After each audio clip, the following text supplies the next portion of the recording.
So the studio code is I. It's entry number 402. Please welcome Mika with To This Day.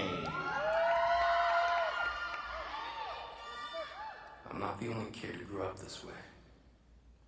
Surrounded by people who used to say that rhyme about sticks and stones. As if broken bones hurt more than the names we got called them all. So we grew up believing no one would ever fall in love with us. That we'd be lonely forever.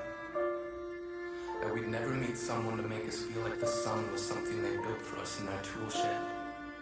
So broken heartstrings bled the blues as we tried to empty ourselves so we would feel nothing.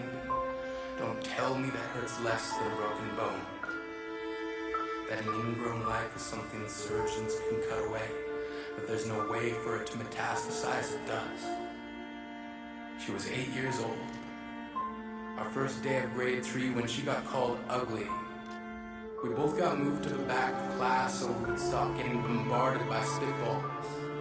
But the school halls were a battleground. We found ourselves outnumbered day after wretched day. We used to stay inside for recess because outside was worse. Outside we'd have to rehearse running away or learn to stay still like statues, giving no clues we were there in grade 5. They taped a sign to the front of her desk that read, "Beware of the dog." To this day, despite the loving husband, she doesn't think she's beautiful because of a birthmark that takes up a little less than half her face. Kids used to say she looks like a wrong answer that someone tried to erase but couldn't quite get the job done.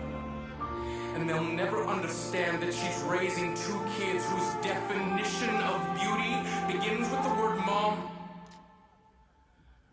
We weren't the only kids who grew up this way. To this day, kids are still being called names. The classics were, "Hey stupid," "Hey spaz." Seems like every school has an arsenal of names getting updated every year. Every school was a big top circus tent, and the pecking order went from acrobats to lion tamers, from clowns to carnies. All of these miles ahead of who we were freaks. Lobster claw boys and bearded ladies. Oddities juggling depression and loneliness, playing solitaire, spinning the bottle, trying to kiss the wounded parts of ourselves and heal. And if you can't see anything beautiful about yourself, get a better mirror. Look a little closer. Stare a little longer. Because there's something inside you that made you keep trying despite everyone who told you to quit. You built a cast around your broken heart inside of yourself. You decided they were wrong. Not the faded echoes of voices crying out names will never hurt me. Of course, they did. But our lives will only ever always continue to be a balancing act that has less to do with pain and more to do with beauty.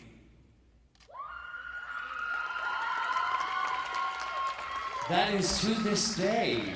Thank you so much.